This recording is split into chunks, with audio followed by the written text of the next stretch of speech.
ಚಪ್ಪಾಳೆಯನ್ನ ಕಟ್ಟ ಗುರುಗಳನ್ನ ವೇದಿಕೆಗೆ ಆಹ್ವಾನ ಮಾಡೋಣ.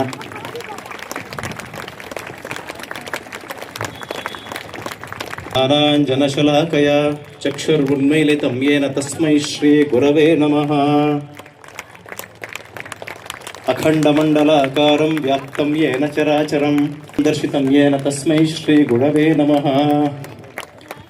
ಜೊತೆಗೆ ಇಂದಿನ ಹಿಂದೂ ಸಮಾಜೋತ್ಸವದ ದಯಮಾಡಿ ಕುಳಿತುಕೊಳ್ಳಿ. ಧನ್ಯವಾದಗಳು. ಇಂದಿನ ಹಿಂದೂ ಸಮಾಜೋತ್ಸವದ ವಿಶೇಷ ವಿಚಾರಗಳನ್ನು ತಿಳಿಸ್ಕೊಡಕ್ಕೆ ಬಂದಿರತಕ್ಕಂಥ ಶ್ರೀಮತಿ ಕ್ಷಮಾ ನರಗುಂದ ಅವ್ರಿಗೂ ಸಹ ನಾನು ವೇದಿಕೆಗೆ ಮೇಲೆ ಎಂದು ಎದ್ದರೆ ದೇಶ ಎದ್ದಿತ್ತು, ಆದರೆ ನಾವು ಭಾರತೀಯರೆಲ್ಲರೂ ಎದ್ದರೆ ಇಡೀ ವಿಶ್ವಕ್ಕೆ ಮಾರ್ಗದರ್ಶನ ಆದೀತು ಅಂತ ಮೊನ್ನೆ ಒಂದು ಕಾರ್ಯಕ್ರಮದಲ್ಲಿ ಹೇಳ್ತಾ ಇದ್ರು. ಹಾಗೆ ಎಲ್ಲರೂ ಸಹ ಆ ರೀತಿ ಏಳಿ ಎದ್ದೇಳಿ ಅನ್ನುವಂಥ ವಿಚಾರವನ್ನು ನಾವು ಈ ಮುಂದೆ ನಡ್ಸ್ಕೊಂಡು ಹೋಗಬೇಕು ಅಂತ ಮತ್ತೊಮ್ಮೆ ತಮ್ಮೆಲ್ಲ ಕೇಳ್ಕೊಳ್ತಾ ಸರ್ವಕಾರ್ಯೇಷು ಸರ್ವದಾ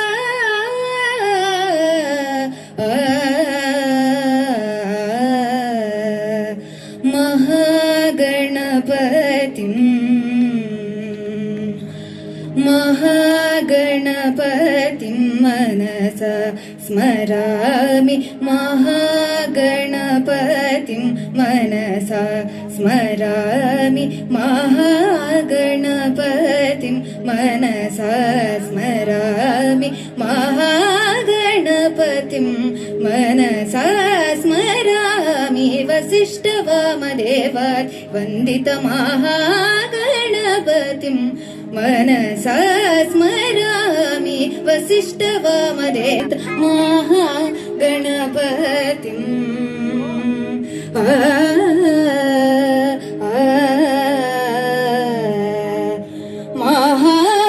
ಮಹಾದೇವಸುತಂ ಮಹಾದೇವಸುತಂ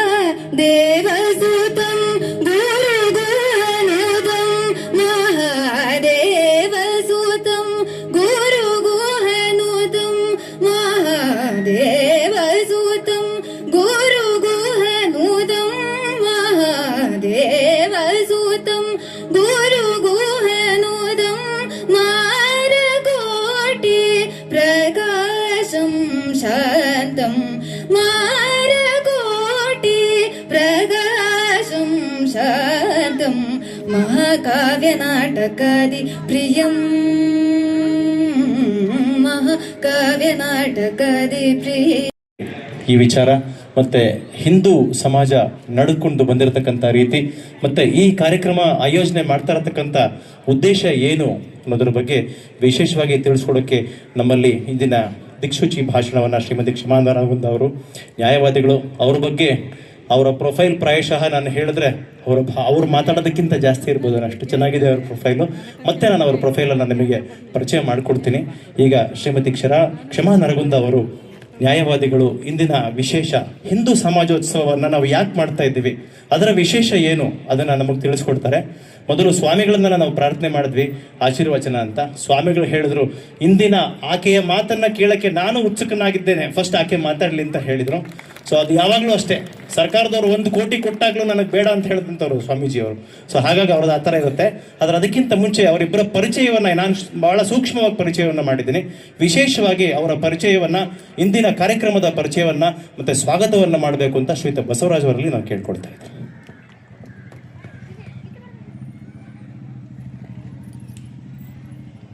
ಧನ್ಯವಾದಗಳು. ವೇದಿಕೆ ಮೇಲೆ ಉಪಸ್ಥಿತರಿರುವ ಪೂಜ್ಯ ಸ್ವಾಮೀಜಿಯವರ ಪಾದಾರವಿಂದಗಳಲ್ಲಿ ನಮಸ್ಕರಿಸುತ್ತಾ, ಭಾರತೀಯ ಸಂಸ್ಕೃತಿಯನ್ನು ಎತ್ತಿ ಹಿಡಿಯತಕ್ಕಂಥ ಇಂದಿನ ಈ ಹಿಂದೂ ಸಮಾಜೋತ್ಸವ ಕಾರ್ಯಕ್ರಮದಲ್ಲಿ ನಮ್ಮ ನಡುವೆ ಪೂಜ್ಯ ಬೇಲಿಮಠದ ಪೀಠಾಧೀಶರಾದ ಶ್ರೀ ಶ್ರೀ ಶಿವರುದ್ರ ಮಹಾಸ್ವಾಮಿಗಳು ಉಪಸ್ಥಿತರಿರ್ತಕ್ಕಂಥದ್ದು ನಮ್ಮೆಲ್ಲರ ಸೌಭಾಗ್ಯ. ಬೆಂಗಳೂರಿನ ಮಣ್ಣಿನ ಸಂಸ್ಕೃತಿಯನ್ನು ಕಾಪಾಡಿಕೊಂಡು ಬರುತ್ತಿರುವ ಜ್ಞಾನದ ತಪಸ್ವಿಗಳು ಆದಂತಹ ಶ್ರೀ ಶ್ರೀ ಸ್ವಾಮೀಜಿಯವರು ನಮ್ಮೊಂದಿಗಿರತಕ್ಕಂಥದ್ದು ನಮ್ಮೆಲ್ಲರ ಸೌಭಾಗ್ಯ. ಬೇಲಿಮಠ ನಮಗೆಲ್ಲರಿಗೂ ತಿಳಿದಿರೋ ಹಾಗೆ ಬೆಂಗಳೂರಿನ ಹೃದಯ ಭಾಗದಲ್ಲಿರ್ತಕ್ಕಂಥ ತುಂಬ ಪುರಾತನವಾದಂಥ ಧಾರ್ಮಿಕ ಕೇಂದ್ರ. ಇದು ಕೇವಲ ಧಾರ್ಮಿಕ ಕೇಂದ್ರವೇ ಅಲ್ಲ, ನಮ್ಮ ಸನಾತನ ಧರ್ಮದ ಸಂಸ್ಕಾರಗಳನ್ನು ಉಳಿಸಿ ಬೆಳೆಸ್ತಾ ಇರ್ತಕ್ಕಂಥ ಶಕ್ತಿ ಕೇಂದ್ರವಾಗಿದೆ. ಅಂತ ಪರಂಪರೆಯ ಪೀಠಾಧ್ಯಕ್ಷರಾದಂತಹ ಸ್ವಾಮೀಜಿಯವರು ಧಾರ್ಮಿಕ ಸೇವೆಯ ಜೊತೆಗೆ ರಾಷ್ಟ್ರಭಕ್ತಿಯನ್ನೇ ತಮ್ಮ ಜೀವನದ ಉಸಿರಾಗಿ ಇರಿಸಿಕೊಂಡಿದ್ದಾರೆ. 15ನೆಯ ಪೀಠಾಧ್ಯಕ್ಷರಾಗಿ ಅವರು ನಡೆಸ್ತಿರ್ತಕ್ಕಂಥ ಜ್ಞಾನದಾಸೋಹ ದೇಶದ ಉಜ್ವಲ ಭವಿಷ್ಯಕ್ಕೆ ಒಂದು ಅಡಿಪಾಯ ಆಗಿದೆ ಅಂತ ಹೇಳಿದ್ರೆ ತಪ್ಪಾಗಲಾರದು. ಹಿಂದೂ ಧರ್ಮದ ರಕ್ಷಣೆ ಮತ್ತು ಮೌಲ್ಯಗಳ ಪ್ರಸಾರಕ್ಕಾಗಿ ಪೂಜ್ಯರು ನಿರಂತರವಾಗಿ ಶ್ರಮಿಸುತ್ತಿದ್ದಾರೆ. ಸೇವಾ ಪರಮೋ ಧರ್ಮ ಎಂಬ ನಾಣ್ಣುಡಿಯಂತೆ ಸ್ವಾಮೀಜಿಯವರು ಕಟ್ಟ ಕಡೆಯ ವ್ಯಕ್ತಿಗೂ ಕೂಡ ಶಿಕ್ಷಣ ಮತ್ತು ಸಂಸ್ಕಾರ ತಲುಪಬೇಕು ಅಂತಕ್ಕಂಥ ಧ್ಯೇಯೋದ್ದೇಶವನ್ನ ಹೊಂದಿದ್ದಾರೆ. ಯುವ ಜನತೆಯಲ್ಲಿ ಸ್ವಾಭಿಮಾನ ಮತ್ತು ದೇಶ ಪ್ರೇಮವನ್ನ ಜಾಗೃತಿಗೊಳಿಸುವಲ್ಲಿ ಶ್ರೀಗಳ ಮಾತುಗಳು ತುಂಬಾ ಶಕ್ತಿಯನ್ನ ತುಂಬುತ್ತವೆ. ವೇದೋಪನಿಷತ್ತುಗಳ ಜ್ಞಾನದ ಜೊತೆಗೆ ಸಮಾಜದ ಸಾಮಾನ್ಯ ಜನರ ಸಂಕಷ್ಟಗಳಿಗೆ ಮಿಡಿತಕ್ಕಂಥ ಅವರ ಹೃದಯವಂತಿಕೆ ನಮ್ಮೆಲ್ಲರಿಗೂ ಮಾದರಿಯಾಗಿದೆ. ಶ್ರೀಯುತರನ್ನ ಹಿಂದೂ ಸಮಾಜೋತ್ಸವ ಸಮಿತಿಯ ಪರವಾಗಿ ಹಾಗೂ ತಮ್ಮೆಲ್ಲರ ಪರವಾಗಿ ಹೃತ್ಪೂರ್ವಕವಾಗಿ ಹಾರ್ದಿಕವಾಗಿ ಸ್ವಾಗತಿಸುತ್ತಿದ್ದೇನೆ.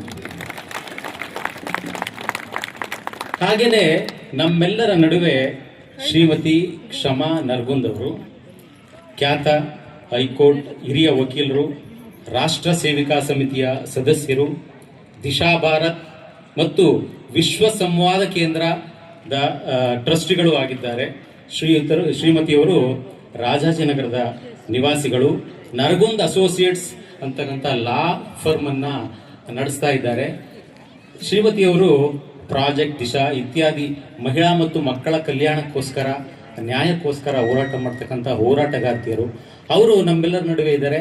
ಇವತ್ತಿನ ದಿಕ್ಸೂಚಿ ಭಾಷಣವನ್ನು ಅವರು ಮಾಡಲಿದ್ದಾರೆ. ಅವರಿಗೆ ಹಿಂದೂ ಸಮಾಜೋತ್ಸವ ಸಮಿತಿಯ ಪರವಾಗಿ ಹಾಗೂ ತಮ್ಮೆಲ್ಲರ ಪರವಾಗಿ ಹಾರ್ದಿಕ ಸ್ವಾಗತವನ್ನು ಮಾಡ್ತೀನಿ. ಹಾಗೆಯೇ ನಮ್ಮ ಈ ಕಾರ್ಯಕ್ರಮಕ್ಕೆ ಶ್ರೀಯುತ ಶಶಿಧರ್ ಕೋಟೆಯವರು, ಮೂಲತಃ ಕಳಂಜ ಗ್ರಾಮದವರು, ಮಂಗಳೂರಿನ ಬೆಂಗಳೂರು ರತ್ನ ಗಾಯನ ಮಾತೃಕ, ಕೋಟೆ ಸಂಗೀತ ಮತ್ತು ಕಲಾ ಸಂಸ್ಥೆಯ ಸಂಸ್ಥಾಪಕರು, ಸಂಗೀತ ಶಿಕ್ಷಕರು. ರತ್ನಾಕರಾಧೌತ ಪದಾಭಿಮಾಲೆ ಕಿರೀಟಿನಿ ಬ್ರಹ್ಮರಾಜ ರತ್ನಾಢ್ಯಾಂ ವಂದೇ ಭಾರತ ಮಾತರಂ.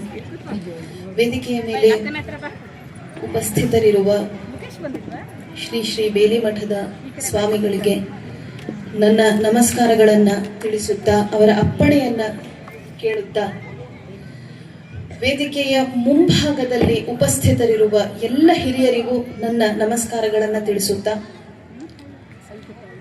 ಇನ್ನೊಂದು 20 ರಿಂದ 25 ನಿಮಿಷ ಆದಷ್ಟು ಹಿಂದುತ್ವದ ಬಗ್ಗೆ, ಹಿಂದೂ ಸಮಾಜೋತ್ಸವದ ಬಗ್ಗೆ ಮತ್ತು ಅದರ ಅವಶ್ಯಕತೆಯ ಬಗ್ಗೆ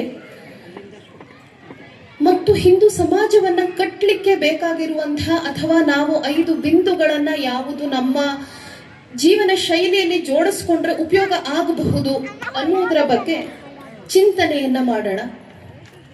ಅದರೊಳಗೆ ಎಷ್ಟಾಗುತ್ತೋ ಅಷ್ಟು ನಮ್ಮ ಜೀವನದಲ್ಲಿ ಅಳವಡಿಸಿಕೊಳ್ಳುವ ಪ್ರಯತ್ನವನ್ನ ಮಾಡೋಣ ಅಂತಂತ ಹೇಳಿ ತಮ್ಮನ್ನೆಲ್ಲರನ್ನೂ ಬೇಡಿಕೊಳ್ತಾ,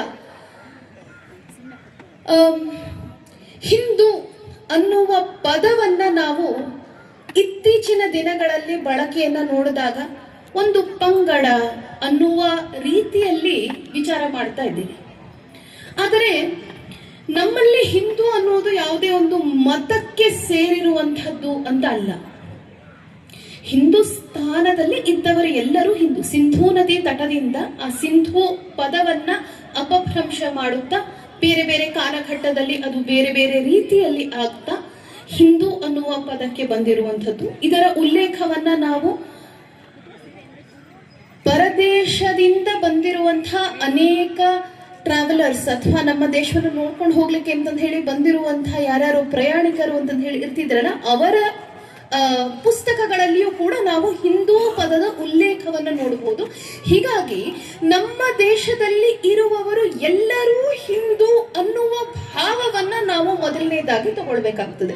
ಸೊ ಹಿಂದೂ ಸಮಾಜೋತ್ಸವ ಅಂತಂದು ಹೇಳಿ ಕರೆದಾಗ ಒಂದು ಮತವನ್ನ ನಾವಿಲ್ಲಿ ಕರಿತಿದ್ದೀವ ಅನ್ನುವ ಭಾವವನ್ನ ಬಿಟ್ಟು ನಮ್ಮ ದೇಶದ ಪ್ರತಿಯೊಬ್ಬರೂ ಹಿಂದೂಗಳೇ. ಕೆಲವೊಬ್ಬರು ಇವತ್ತು ಯಾವುದು ಒಂದು ಸನಾತನ ಧರ್ಮವನ್ನ, ಸನಾತನ ಪದ್ಧತಿಯನ್ನ ಫಾಲೋ ಮಾಡ್ತಾ ಇದ್ದೀವಿ. ಇನ್ನು ಕೆಲವರೊಂದಿಷ್ಟು ಯಾವುದೋ ಇತಿಹಾಸದ ಕಾಲಘಟ್ಟದಲ್ಲಿ ಯಾವುದೋ ಕಾರಣಕ್ಕೋಸ್ಕರ, ಭಯಕ್ಕೋಸ್ಕರ ಮತ್ತೊಂದು ಮತವನ್ನ ಸ್ವೀಕರಿಸಿದಂಥದ್ದು ಆಗಿರಬಹುದು. ಅಷ್ಟೇ ಬಿಟ್ಟರೆ ಅವರೆಲ್ಲರೂ ಹಿಂದೂಗಳು ಅನ್ನುವಂಥದ್ದನ್ನ, ಆ ಭಾವನೆಯನ್ನ ನಾವು ಎಲ್ಲರಲ್ಲೂ ಜಾಗೃತ ಮಾಡಬೇಕಾದಂತಹ ಕಾಲ ಇದು.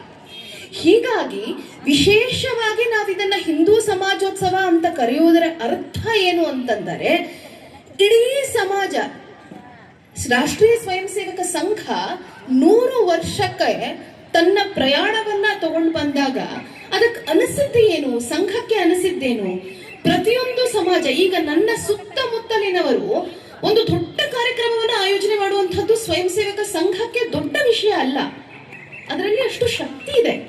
ಆದರೆ ನನ್ನ ಸುತ್ತಮುತ್ತಲಿನ ಜನರು ಎಲ್ಲರೂ ಸೇರ್ಕೊಂಡು ನಾವು ಒಂದು ಘಟಕ, ಒಂದು ಯೂನಿಟ್ನ ರೀತಿಯಲ್ಲಿ ಕೆಲಸವನ್ನ ಮಾಡೋಣ, ಅಲ್ಲಿ ಜಾಗೃತಿಯನ್ನ ಮೂಡಿಸೋಣ. ಏನು ಜಾಗೃತಿಯನ್ನ ಮೂಡಿಸಬೇಕು?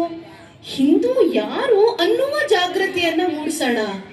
ಈ ಕಾರಣಕ್ಕೋಸ್ಕರ ಪ್ರತಿಯೊಂದು ವಾರ್ಡ್ಗಳಲ್ಲಿ, ನಗರಗಳ ಮಟ್ಟದಲ್ಲಿ ಈ ವಸತಿ ಅಂತಂತ ಹೇಳಿ ನಮ್ಮಲ್ಲಿ ಒಂದು ಪದದ ಉಲ್ಲೇಖ ಇದೆ. ಆ ಮಟ್ಟದಲ್ಲಿ ಹಿಂದೂ ಸಮಾಜೋತ್ಸವನ ಮಾಡಬೇಕು ಅಂತ ಹೇಳಿ ಸಂಘ ಹೇಳಿತು. ಯಾಕೆ? ನಾವೆಲ್ಲರೂ ಸೇರಿ ನಮ್ಮತನವನ್ನ ನಾವು ವಿಜೃಂಭಿಸಿಕೊಳ್ಳಬೇಕು, ಮತ್ತೊಮ್ಮೆ ನೆನಪಿಸಿಕೊಳ್ಳಬೇಕು ಅನ್ನುವಂಥದ್ದು ಈ ಕಾರ್ಯಕ್ರಮದ ಉದ್ದೇಶ. ಇನ್ನು ಹಾಗಿದ್ರೆ ನಾವುಗಳು ಸುಮಾರು ವ್ಯವಸ್ಥೆ ಅಥವಾ ಕಷ್ಟಗಳಲ್ಲಿ ನಾವು ಈಗ ಯೋಚನೆ ಮಾಡಿದಾಗೆಲ್ಲ ತುಂಬಾ ಕಷ್ಟ, ಈಗ ಹಿಂದೂಗಳದು ಡೆಮೋಗ್ರಫಿಕಲ್ ಚಾಲೆಂಜಸ್ಸು, ಈ ರೀತಿ ಎಲ್ಲವನ್ನು ನಾವು ಎಲೆಕ್ಟ್ರಾನಿಕ್ ಮೀಡಿಯಾನಲ್ಲಾಗಿರ್ಬೋದು ಅಥವಾ ಪೇಪರ್ನಲ್ಲಾಗಿರ್ಬೋದು ಈ ರೀತಿ ಕೇಳ್ತಾ ಇರುವುದು ಹೌದು. ಇದಕ್ಕೊಂದು ಸಣ್ಣ ಕಥೆ, ಯಾಕೆಂದ್ರೆ ತುಂಬಾ ಹೇಳುವಷ್ಟು ನನಗೆ ತುಂಬಾ ಗೊತ್ತಿಲ್ಲ. ಒಂದು ದೊಡ್ಡ ಕಾಡು, ಆ ಕಾಡಿನಲ್ಲಿ ಒಂದು ಪುಟ್ಟ ಮೊಲ. ಆ ಮೊಲಕ್ಕೆ ಎಷ್ಟಂತ ಜೀವ, ಹಾರ್ಡ್ಲಿ ಇಷ್ಟಿರ್ತದೆ ಮೊಲ. ಹೊರಗ್ ಬರುತ್ತೆ, ಹೊರಗ್ ಬಂದು ನೋಡಿದ ತಕ್ಷಣ ದೊಡ್ಡ ದೊಡ್ಡ ಪ್ರಾಣಿಗಳೆಲ್ಲ ಕಾಣ್ತಾ ಇದ್ದಾವೆ. ತನ್ನ ಬಿಲದಿಂದ ಹೊರಗೆ ಬರ್ತಿದ್ದಕ್ಕೆ ಅಯ್ಯೋ ದೇವ್ರೆ, ನಾನು ಸ್ವಲ್ಪ ಇನ್ನೂ ಗಾತ್ರದಲ್ಲಿ ದೊಡ್ಡದಾಗಿದ್ದೆ ಅಂತಂದ್ರೆ ಭಯ ಇರ್ತಿರ್ಲಿಲ್ಲ ನನಗೆ. ಏನೋ ಗಜ್ರಿನೋ ಅಥವಾ ಇನ್ನೊಂದೇನೋ ಹುಲ್ಲೋ ಗಿಲ್ಲೋ ತಿನ್ನೋವಾಗ ನೆಮ್ಮದಿಯಾಗಿ ತಿಂತಿದ್ದೆ, ಈಗ ಯಾವ ಬಂದ್ರು ತುಳ್ಕೊಂಡು ಹೋಗ್ಬಿಡೋಂತ ಪರಿಸ್ಥಿತಿ ಇದೆ ನನ್ನನ್ನ. ಅದಕ್ಕೋಸ್ಕರ ಹಾಗಿದ್ರೆ ನಾನು ಸ್ವಲ್ಪ ದೊಡ್ಡ ಗಾತ್ರ ನಾನು ಕೊಡಬಾರ್ದಾಗಿತ್ತ, ದೇವ್ರು ನಂಗೆ ಎಂಥ ಅನ್ಯಾಯ ಮಾಡ್ಬಿಟ್ಟ ಅಂತಂದು ಹೇಳಿ ದೇವ್ರನ್ನ ಹೋಗ್ಬೇಡ್ಕೊಂತು. ದೇವ್ರು ಬಹಳ ದಯಾಮಯಿ, ಬಹಳ ಪ್ಯೂರಿಟಿಯಿಂದ, ಮನಸ್ಸಿನಿಂದ, ಶುದ್ಧ ಮನಸ್ಸಿನಿಂದ ಬೇಡ್ಕೊಂಡು ಕೂಡ್ಲೆ ಆ ಮೊಲಕ್ಕೆ ದೇವರು ತಥಾಸ್ತು, ನಿನಗೆ ಎಂಥ ಗಾತ್ರ ಬೇಕು, ಆನೆ ಎಷ್ಟು ದೊಡ್ಡದಾಗ್ಬೇಕು, ಅದ್ಭುತ, ಆನೆ ಅಷ್ಟು ಗಾತ್ರದಾಗ್ಲಿ ಅಂತದೆ. ಆ ಮೊಲಕ್ಕೆ ಆನೆ ಎಷ್ಟು ದೊಡ್ಡ ಗಾತ್ರ. ಬಹಳ ಸಂತೋಷದಿಂದ ನನ್ನನ್ನು ಯಾರು ಏನು ಮಾಡ್ಲಿಕ್ಕಿಲ್ಲ ಅಂತಂದು ಹೇಳಿ ಹೊರಗೆ ಬಂತು. ಹೊರಗೆ ಬರ್ತಿದ್ದ ಹಂಗೇನೆ ನೀರು ಕುಡಿಬೇಕು ಅನ್ನಿಸ್ತು, ಹೋಯ್ತು. ಕಪ್ಪೆಗಳೆಲ್ಲ ಒಟಗುಟ್ತಾ ಇದ್ವು ಕೆರೆ ಹತ್ರ. ಯಾಕೆ ಕಪ್ಪೆಗಳೆಲ್ಲ ಒಟಗುಟ್ತಿದೆ ಅಂತಂದ್ರೆ, ಹಸುದಂತಹದ್ದು ಒಂದು ಮೊಸಳೆ ಅಲ್ಲಿ ಕಾಯ್ತಾ ಇದೆ, ನಿನ್ ಗಾತ್ರ ಏನಕ್ಕೆ ಉಪಯೋಗ ಆಗುತ್ತೆ, ನೀನ್ ಹುಷಾರಾಗಿ ನೀರು ಕುಡಿ, ಅದು ಬಂದು ಬಾಯಿ ಹಾಕ್ತು ಅಂತಂದ್ರೆ ಮುಗಿದೋಯ್ತು ನಿನ್ ಕತೆ, ಏನು ಮಾಡಕ್ಕಾಗಲ್ಲ. ಮತ್ತೆ ಮೊಲಕ್ಕೆ ಭಯ ಶುರು. ಅಯ್ಯೋ ದೇವ್ರೆ, ಎಂಥದ್ ಮಾಡ್ಬಿಟ್ಟೆ ನೀ ನನಗೆ, ಈಗೂ ಭಯ ಆಗಂತಲ್ಲ. ನನಗೂ ಅದ್ರಂಗೆ ದಪ್ಪ ಚರ್ಮ ಇದ್ದಿತ್ತು, ಮುಳ್ಳಿನ ರೀತಿ ಇತ್ತು ಅಂತಂದ್ರೆ ಅದು ಬಾಯಿ ಹಾಕಿದ್ರು ಅದ್ರ ಹಲ್ಲು ತಾಕ್ತಿರ್ಲಿಲ್ಲ ನಂಗೆ, ಅಂಥದನ್ನ ಮಾಡಬಾರ್ದಾ ಅಂತಂದು ಹೇಳಿ ಮತ್ತೊಮ್ಮೆ ಬಿಡ್ಕೊಂಡು ದೇವ್ರು ಮತ್ತೆ ದಯಾಮಯಿ, ಆಗ್ಲಿ ನಿನಗೆ ಆ ರೀತಿ ಚರ್ಮನೆ ಸಿಗ್ಲಿ ಅಂತಂದು ಹೇಳ್ಬಿಟ್ಟು ಅದಕ್ಕೂ. ಆಗ ಈ ಮೊಲ ಆನೆಯ ಗಾತ್ರದ್ದು ಆ ರೀತಿಯ ದಪ್ಪ ಚರ್ಮ ಇರುವಂತ ಮೊಲ. ಖುಷಿ ಆಯ್ತು ಅದಕ್ಕೆ. ಇನ್ನು ನನಗೇನಾಗಲ್ಲ ಅಂತಂದು ಹೇಳಿ ಮತ್ತೆ ಬಂತು. ಎಲ್ಲ ಪ್ರಾಣಿಗಳು ಓಡ್ ಹೋಗ್ಲಿಕ್ಕೆ ಶುರು ಮಾಡ್ಬಿಟ್ಟಿದ್ವು ಆ ಕಡೆ ಈ ಕಡೆ. ಇದಕ್ಕೆ ಯೋಚನೆ, ಯಾಕೆ ಎಲ್ಲರೂ ನನ್ನನ್ನು ನೋಡಿ ಓಡೋಗ್ತಿದಾರೋ ಏನೋ ಅಂತಂದು ಹೇಳಿ ಅನ್ನಿಸ್ತಿದ್ದಕ್ಕೆ. ಯಾವುದೋ ಒಂದು ಕೋತಿ ಏನ್ ಕೇಳ್ತು, ಯಾಕೆ ಮಂಗ ಹಾರ್ತಾ ಇದ್ದೀನಿ ನೀನು ಆ ಕಡೆಯಿಂದ ಈ ಕಡೆ ಅಂತಂದು ಹೇಳಿ. ಆಗ ಮಂಗ ಅಂದ, ಕಾಡೆಮ್ಮೆಗಳದ್ದು ಒಂದು ಇಡೀ ಹಿಂಡು ಬರ್ತಾ ಇದೆ, ನಿಂದು ಚರ್ಮ ನಿಂದಿದು ಎಲ್ಲ ಏನಕ್ಕೆ ಬರುತ್ತೆ, ಆ ಹಿಂಡ್ನಲ್ಲಿ ನೀನ್ ಸಿಕ್ಕಾಕೊಂಡು ನೀನು ತುಳಿದು ಹಾಕ್ಬಿಡ್ತಾರ ಅಷ್ಟೇನೇನೆ ಅಂತಂದೆ. ಇದಕ್ಕೆ ಮತ್ತೆ ಭಯ, ಅಯ್ಯೋ ದೇವ್ರೆ ಅವ್ನು ತುಳಿದು ಹಾಕ್ಬಿಡ್ತಾರಲ್ಲ, ಇನ್ನೇನ್ ಮಾಡ್ಲಿಕ್ಕೆ ಆಗ್ತದೆ ಅಂತಂದು ಹೇಳಿ ಮತ್ತೆ ಓಡಾಯ್ತು ದೇವ್ರ ಹತ್ರ. ಮತ್ತೆ ಓಡೋಗ್ಬಿಟ್ಟು, ಏನು ದೇವ್ರೆ ನೀನು ಏನ್ ಕೊಟ್ರು ಸಾಕಾಗ್ತಿಲ್ಲ, ಭಯ ಅಂದ್ರೆ ಭಯ, ಹೊರಗಡೆ ಬಂದ್ರೆ ಮತ್ತೆ ನನ್ನನ್ನು ತುಳಿದು ಹಾಕ್ತಾರೆ ಅಂತಂದು ಹೇಳಿ ಅನ್ನಿಸ್ತು. ಈಗೇನ್ ಮಾಡ್ಲಿ ಅಂತಂದು ಹೇಳಿ ದೇವ್ರಿಗೆ ಸಾಕಾಗಿ ಹೋಗಿತ್ತು. ದೇವ್ರು ಬಂದು ಕೇಳು, ನಿನಗೆ ಏನು ಸಮಸ್ಯೆ ಅಂತ ಕೇಳು. ಭಯ ಆಗ್ತದೆ. ಮತ್ತೆ ಇಷ್ಟಕ್ಕೆಲ್ಲ ನೀನು ಸಹಜವಾಗಿ ಒಂದು ನಿರ್ಭೀತ ಮನಸ್ಸನ್ನ ಕೇಳ್ಬಿಟ್ಟಿದ್ರೆ ನಾನು ಮೊದಲನೇ ಸಲನೇ ಅದನ್ನ ಕೊಟ್ಬಿಟ್ಟಿರ್ತಿದ್ದೆ, ಇಷ್ಟೆಲ್ಲ ಯಾಕೆ ಎಕ್ಸರ್ಸೈಸ್ ಮಾಡಿಸ್ಕೊಂಡೆ ಅಂತ ಕೇಳಿ. ನಮ್ಮ ಹಿಂದೂಗಳ ಪರಿಸ್ಥಿತಿ ಇವತ್ತು ಇದೇ ರೀತಿ ಇರುವಂಥದ್ದು. ನಮಗೆ ಬೇಕಾಗಿರುವಂಥದ್ದು ಒಂದು ನಿರ್ಭೀತ ಮತ್ತು ವಿಶಾಲವಾದಂತಹ ಮನಸ್ಸು. ನಿರ್ಭೀತ ಮನಸ್ಸನ್ನ ನಾವು ದೇವರನ್ನ ಬೇಡಿಕೊಂಡು ಅದನ್ನ ಅಳವಡಿಸಿಕೊಂಡ್ವಿ ಅಂತಂದ್ರೆ ಸಹಜವಾಗಿಯೇ ಅದರೊಂದಿಗೆ ಔದಾರ್ಯ ಬೆಳೀತಾ ಹೋಗ್ತದೆ. ಔದಾರ್ಯವನ್ನ ನಾವು ಬೆಳೆಸ್ಕೊಳ್ತಾ ಹೋದ್ವಿ ಅಂತಂದ್ರೆ ಆಗ ಯೂನಿಟ್ ಆಫ್ ದ ಸೊಸೈಟಿ ಅಂತಂದ ಹೇಳಿ ಅವರದ್ದು ಅಭಿಮತ. It is there opinion. ನಮ್ಮಲ್ಲಿ ಅದು ಅಲ್ಲವೇ ಅಲ್ಲ. ನಾವು ಮೋಕ್ಷಕ್ಕೆ ಮಾತ್ರ ಒಬ್ಬನನ್ನ ಅಂತಂದ ಹೇಳಿ ನೋಡಿರುವುದು ಬಿಟ್ಟರೆ ನಾವು ಸಮಾಜಕ್ಕೆ ಅತ್ಯಂತ ಸಣ್ಣ ಘಟಕ ಅಂತ ಹೇಳಿ ಕೇಳಿದ್ರೆ ನಾವು ಅದನ್ನ ಕುಟುಂಬ ಅಂತಂದ ಹೇಳಿ ಕರಿತೀವಿ. ಇದು ನಮ್ಮಲ್ಲಿ ಇರುವಂತಹ ಅತ್ಯಂತ ದೊಡ್ಡ ಶಕ್ತಿ. ಆ ಕುಟುಂಬವನ್ನ ಉಳಿಸುವಂಥದ್ದು, ಬೆಳೆಸುವಂಥದ್ದು ಇಲ್ಲಿರುವ ಪ್ರತಿಯೊಬ್ಬರ ಕೆಲಸ, ಹೆಚ್ಚಾಗಿ ತಾಯಿಯ ಕೆಲಸ. ನಾನು ತಾಯಿ ಅಂತಂತ ಹೇಳಿ ಅಂದಾಗ ಹೆಚ್ಚಾಗಿ ಮಹಿಳೆಯರ ಕಡೆ ನೋಡ್ಲಿಕ್ಕೆ ಹೋಗೋದಿಲ್ಲ. ಯಾಕೆ ಅಂತಂದ್ರೆ ನನ್ನ ವಿಚಾರದಲ್ಲಿ ಅಥವಾ ನನ್ನ ಯೋಚನಾ ಶೈಲಿಯಲ್ಲಿ ತಪ್ಪಿರಬಹುದು, ಒಪ್ಪಿಕೊಳ್ಳದೆ ಇರಬಹುದು. ತಾವು ಅದನ್ನ ತಿದ್ಕೊಳ್ಳಿಕ್ಕೆ ನಾನು ತಯಾರಿದ್ದೀನಿ. ತಾಯ್ತನ ಅನ್ನುವಂಥದ್ದು ಒಂದು ಗುಣ. ಈಗ ಒಂದು 10-15 ನಿಮಿಷಗಳ ಹಿಂದೆ ಅಂದ್ರೆ ಒಂದು ಅರ್ಧ ಮುಕ್ಕಾಲು ಗಂಟೆ ಹಿಂದೆ ಸ್ವಾಮೀಜಿಯವರ ಹತ್ರ ಸುಮ್ಮನೆ ಅವರು ಮಾತಾಡ್ತಿದ್ದಾಗ ಕೂತು ಕೇಳಲಿಕ್ಕಷ್ಟು ಸಿಕ್ಕಿತ್ತು. ಅವರ ಮಮತೆ ಸಹಜವಾಗಿ ಬಂದು ಮುಟ್ತಾ ಇತ್ತು. ಅವರಲ್ಲಿ ನನಗೆ ಆಗ ಕಂಡಿದ್ದು, ಅವರು ನನಗೆ ಇವತ್ತು ಜೀವನದ ಒಂದು ಬಹಳ ದೊಡ್ಡ ಪಾಠವನ್ನ ಬಹಳ ಸಣ್ಣದಾಗಿ ಹೇಳ್ಕೊಟ್ರು. ಅದನ್ನ ಎಂದೂ ನಾನು ಮರೀಲಿಕ್ಕೆ ಸಾಧ್ಯ ಇಲ್ಲ. ಆದರೆ ಅಲ್ಲಿ ಕಂಡದ್ದು ಆ ತಾಯಿಯ ವಾತ್ಸಲ್ಯ, ಆ ಮಮತೆಯನ್ನ. ಹೀಗಾಗಿ ತಾಯ್ತನವನ್ನ ನಾವು ಎಲ್ಲರೂ ಅಳವಡಿಸ್ಕೊಳ್ಳಬಹುದಾ? ಒಂದು ಕುಟುಂಬವನ್ನ ಗಟ್ಟಿಯಾಗಿ ಹಿಡಿಬೇಕು ಅಂತಂದ್ರೆ ನಮ್ಮೆಲ್ಲರಲ್ಲೂ ತಾಯ್ತನವನ್ನ ನಾವು ಜಾಗೃತ ಮಾಡ್ಕೊಳ್ಬಹುದಾ? ಹೇಗಪ್ಪ ಜಾಗೃತ ಮಾಡ್ಕೊಳ್ಳೋದು? ಹಂಗಂದ್ರೆ ಮಕ್ಕಳನ್ನ ಹೊರಬೇಕಾ? ಎಲ್ಲರನ್ನು ನಮ್ಮವರನ್ನಾಗಿಸ್ಕೊಳ್ಬೇಕು. ನಮ್ಮ ಹೃದಯದಲ್ಲಿ ಅವರಿಗೆ ಒಂದು ರೀತಿಯ ವಾತ್ಸಲ್ಯ, ಪ್ರೀತಿ. ಯಾವುದೋ ಒಂದು ಮಗು ಹೋಗ್ತಿದ್ಯಾ, ಆ ಮಗುವನ್ನ 2 ನಿಮಿಷ ಮಾತಾಡ್ತೀವಿ. ನಮ್ಮ ರಸ್ತೆಯ ಮಗು ಯಾವ ರೀತಿ ನಾವು ಅದನ್ನ ನಮ್ಮ ಹೃದಯ ವೈಶಾಲ್ಯವನ್ನು ಯಾವ ರೀತಿ ಮಾಡ್ಕೋಬೇಕು ಮತ್ತು ಕುಟುಂಬವನ್ನ ನಾವು ಯಾವ ದೃಷ್ಟಿಕೋನದಿಂದ ನೋಡಬೇಕು? ನಮ್ಮ ಕುಟುಂಬ ಮೊದಲನೇದಾಗಿ ನಮ್ಮ ಮನೆಯ ಪರಿಸರ, ಅಪ್ಪ ಅಮ್ಮ ಮಕ್ಕಳು. ಬೆಂಗಳೂರಿನಲ್ಲಿ ಇಷ್ಟೇ ಆಗಿ ಹೋಗಿದೆ. ಆದ್ರೆ ಇನ್ನು ಕುಟುಂಬ ಅಂತ ನಮ್ಮ ಮನಸ್ಸಿನಲ್ಲಿ ಇರುವಂತಹ ಕುಟುಂಬದಲ್ಲಿ ಅಜ್ಜಿ ಅಜ್ಜ, ಚಿಕ್ಕಪ್ಪ ಚಿಕ್ಕಮ್ಮ, ಸೋದರತೆ ಸೋದರ ಮಾವ, ಕಾಕ ಕಾಕು, ಮಾಮ ಮಾಷಿ, ಇವ್ರು ಎಲ್ಲರೂ ಸೇರ್ಕೊಂಡಿರ್ತಾರೆ. ಅದರೊಟ್ಟಿಗೆ ಮಕ್ಕಳು, ಎಲ್ಲರ ಮಕ್ಕಳು ಸೇರಿರುವಂತಹದ್ದು ಅದು ನಮ್ಮಲ್ಲಿ ಇರುವಂತಹ ಕುಟುಂಬದ ಪರಿಕಲ್ಪನೆ. ಕಾರಣಾಂತರಗಳಿಂದ ಈಗ ಅಪ್ಪ ಅಮ್ಮ ಮಕ್ಕಳು ಮಾತ್ರ ಉಳಿಯುವಂತಹ ಪರಿಸ್ಥಿತಿ ಬಂದಿರಬಹುದು. ಆದರೆ ಅದು ಕಾರಣಾಂತರಗಳಿಂದ ಬರೀ ಭೌತಿಕವಾಗಿ ಮಾತ್ರ ನಾವು ಆ ರೀತಿ ಕುಟುಂಬವನ್ನು ಮಾಡಿಕೊಂಡಿದ್ದೀವಿ ಹೊರತು ಮಾನಸಿಕವಾಗಿ ನಾವು ಎಲ್ಲರೂ ಒಂದಾಗಬಹುದಾ? ನಾವೆಲ್ಲರೂ ಈ ತಂತ್ರಜ್ಞಾನವನ್ನ ಉಪಯೋಗಿಸ್ಕೊಂಡು ಬೇರೆ ಬೇರೆ ಕಡೆಗಳಲ್ಲಿ ಇದ್ದಾರೆ ಅಂತಂದ್ರೆ ವಾರಕ್ಕೊಮ್ಮೆ, ಬೆಂಗಳೂರಿನವ್ರಿಗೆ ಅದು ಕಷ್ಟ ಆಗ್ಬೋದೇನೋ, 15 ದಿನಕ್ಕೊಮ್ಮೆ, ತಿಂಗಳಿಗೊಮ್ಮೆ ಎಲ್ಲರೂ ಒಟ್ಟಿಗೆ ಸೇರ್ಕೊಂಡು, ಫಿಸಿಕಲಿ ಸೇರ್ರಿ ಅಂತ ಹೇಳ್ತಿಲ್ಲ, ಆಗ್ಲಿಕ್ಕಿಲ್ವೇನೋ, ನೀವು ಝೂಮ್ ಅಲ್ಲಿ ಮಾಡ್ತಿರೋ ಅಥವಾ ಗೂಗಲ್ ಮೀಟ್ ಅಲ್ಲಿ ಮಾಡ್ತಿರೋ ಅಥವಾ ಇನ್ಯಾವುದೋ ವಾಟ್ಸ್ಆಪ್ ಕಾಲ್ ಮಾಡ್ತಿರೋ, ಏನೋ ಒಂದು ಮಾಡಿಕೊಂಡು 1 ಗಂಟೆಗಳ ಕಾಲ ನಾವು ಹರಟೆ ಹೊಡಿಬಹುದಾ? ಎಲ್ಲರೂ ನಮ್ಮ ಕುಟುಂಬದ ಬಗ್ಗೆ, ನಮ್ಮದೇನೋ ಹಳೆ ತಾತನ ಕಾಲದಲ್ಲಿ ಹಿಂಗಿತ್ತು, ಆಗ ಹಿಂಗಾಯ್ತು, ಏನೇನೋ ಕಥೆಗಳು ಬರ್ತಾ ಹೋಗತ್ವೆ ಹಿರಿಯರು ಮಾತಾಡ್ತಾ ಕೂತಾಗ. ಆ ರೀತಿ ಮಾತಾಡುವುದನ್ನ ನಾವು ಮಾಡ್ಕೊಂಡು ಹೋಗಬಹುದಾ? ಆ ರೀತಿ ನಮ್ಮ ಕುಟುಂಬದ ಪರಿಕಲ್ಪನೆಯನ್ನ ವಿಶಾಲವಾಗಿ ಮಾಡ್ಕೊಂಡು ಹೋಗಬಹುದಾ?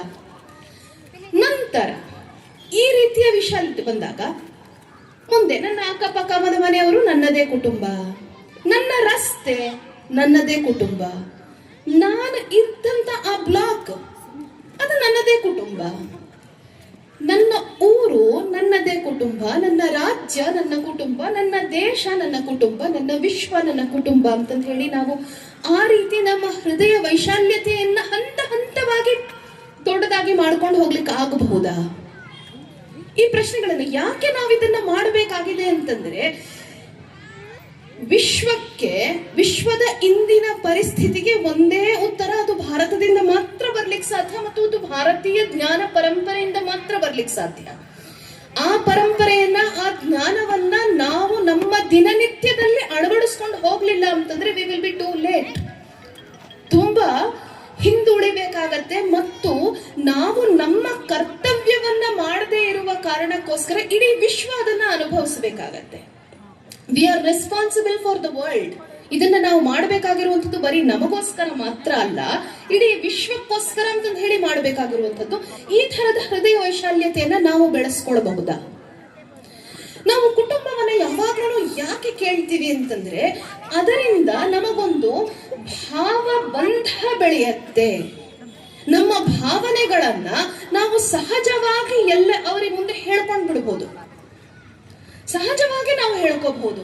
ಯಾವುದೇ ಏನ್ ಅನ್ಕೊಳ್ತಾರಪ್ಪ, ಇವ್ರು ಏನ್ ಮಾಡ್ಬಿಡ್ತಾರಪ್ಪ, ಇವ್ರು ನನಗೆ ಇನ್ನೇನೋ ಮಾಡ್ತಾರಪ್ಪ, ಈ ಯಾವುದೇ ರೀತಿಯ ಆವೇಶಗಳು ಮನಸ್ಸಿನಲ್ಲಿ ಇಲ್ಲದೆ ಅದನ್ನ ನಾವು ನಮ್ಮ ಮನಸ್ಸಿನಲ್ಲಿ ಇದನ್ನ ಹೇಳ್ಕೊಂಡಾಗ ಅದು ಕೊಡುವಂತಹ ಮಾರಲ್ ಸ್ಟ್ರೆಂತ್ ಬೇರೆ ಯಾವುದೂ ಕೊಡ್ಲಿಕ್ಕೆ ಸಾಧ್ಯ ಇಲ್ಲ. ನಾವು ಯೋಚನೆ ಮಾಡ್ತೀವಿ, ಇವತ್ತು ಎಷ್ಟೊಂದು ಕೌನ್ಸಿಲಿಂಗ್ ಸೆಂಟರ್ಸ್ ಆಗೋಗಿದೆ, ಎಷ್ಟೊಂದು ವೃದ್ಧಾಶ್ರಮಗಳಾಗೋಗಿವೆ. ಯಾಕೆ ಆಗಿವೆ? ಯಾಕಂತಂದ್ರೆ ನಮ್ಮ ಕುಟುಂಬದಲ್ಲಿ ಹಿಂದಿನಿಂದ ಬಂದಿರುವಂತಹ ಐಡಿಯಾಗಳನ್ನ ಅಥವಾ ಮೈಂಡ್ ಸೆಟ್ ಅನ್ನ, ಒಂದು ದೃಷ್ಟಿಕೋನವನ್ನ ನಾವು ಬಿಟ್ಕೊಟ್ಟಿದೀವಿ. ಹೀಗಾಗಿ ಅಲ್ಲಿ ಜಾಸ್ತಿ ಆಗಿರುವಂತದ್ದು. Who are responsible for that? I am responsible for that. ಯಾಕೆ? ನಾನು ನನ್ನ ಕೆಲಸವನ್ನ ಮಾಡ್ಲಿಲ್ಲ, ಹೀಗಾಗಿ ಅಲ್ಲಿ ಜಾಸ್ತಿ ಆಗಿದೆ. ಈ ರೀತಿ ನಾವು ಪ್ರತಿಯೊಬ್ಬರು ಆ ಹೊಣೆಗಾರಿಕೆಯನ್ನ ಸ್ವೀಕರಿಸಿಕೊಂಡು ಕುಟುಂಬವನ್ನ ಗಟ್ಟಿ ಮಾಡ್ಕೊಳ್ಬಹುದಾ? ನಮ್ಮಲ್ಲಿರುವ ತಾಯ್ತನವನ್ನ ಹೆಚ್ಚು ಜಾಗೃತ ಮಾಡ್ಕೋಬಹುದಾ? ಇದು ನನ್ನಲ್ಲಿರುವ ಮೊದಲನೇ ಪ್ರಶ್ನೆ ಮತ್ತು ಕಳಕಳಿಯ ಪ್ರಾರ್ಥನೆ. ಇನ್ನು ಪರಿಸರದ ಬಗ್ಗೆ ನಾವು ಮಾತಾಡ್ತಾನೆ ಹೋಗ್ತೀವಿ. ಗ್ಲೋಬಲ್ ವಾರ್ಮಿಂಗ್ ಬಗ್ಗೆ ಮಾತಾಡ್ತೀವಿ. ಅಯ್ಯೋ ಸಿಕ್ಕಾಪಟ್ಟೆ ಸೆಕೆನಪ್ಪ, ಬೆಂಗಳೂರಲ್ಲಿ ಯಾವತ್ತೂ AC ಬೇಕಾಗ್ತಿರ್ಲಿಲ್ಲ, ಈ ಸಮ್ಮರ್ ಅಲ್ಲಿ ಎಲ್ಲರೂ AC ಹಾಕಿಸ್ಕೊಳ್ಬೇಕಾಯ್ತು. ಯಾರು ಇದರ ಹೊಣೆ? ನಾನೇ. ಮತ್ತೊಮ್ಮೆ ಇದರ ಹೊಣೆ ನಾನೇ. ನಮ್ಮಲ್ಲಿ ಪರಿಸರದ ಬಗ್ಗೆ ಯಾವ ದೃಷ್ಟಿಕೋನ ಇತ್ತು?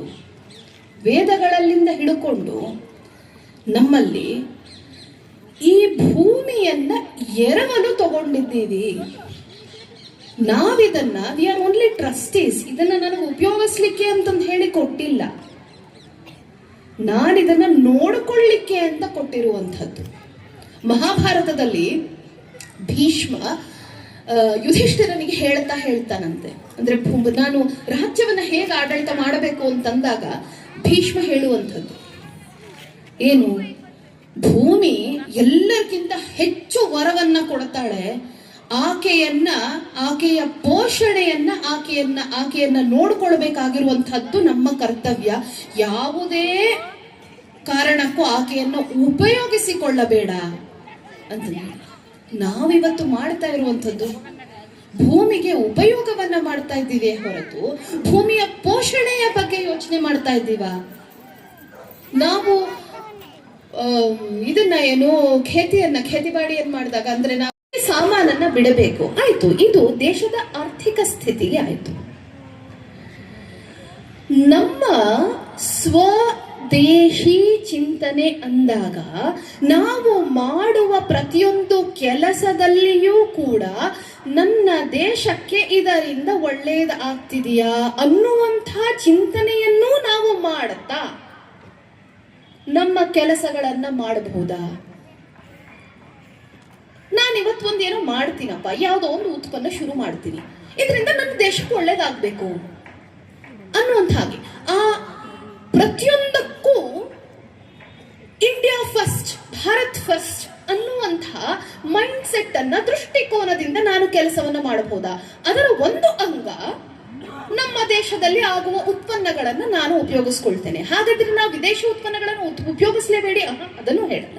ಕೆಲವಷ್ಟು ಉತ್ಪನ್ನಗಳು ನಮ್ಮ ದೇಶದಲ್ಲಿ ಈಗ ಯಾವುದೋ ಒಂದು ಪರ್ಟಿಕ್ಯುಲರ್ ಮೆಡಿಸಿನ್ ಇದೆ, ನಮ್ಮ ದೇಶದಲ್ಲಿ ಇಲ್ಲಪ್ಪ, ಅದನ್ನು ಮಾಡ್ತಾ ಇಲ್ಲ, ಅವಶ್ಯಕತೆ ಇದೆ, ಖಂಡಿತವಾಗಿಯೂ ಅದನ್ನು ತಗೊಂಡು ಆದ್ರೆ ಮತ್ತೊಂದು ಕಡೆಯಿಂದ ಪ್ರಯತ್ನ, ಇದನ್ನ ನಮ್ಮ ದೇಶದಲ್ಲಿ ಹಾಗಿದ್ರೆ ಮಾಡ್ಲಿಕ್ಕೆ ಏನಾದ್ರೂ ಸಾಧ್ಯನಾ? ಎಲ್ಲವೂ ನನ್ನ ಕೈಯಿಂದಾನೇ ಆಗತ್ತಾ?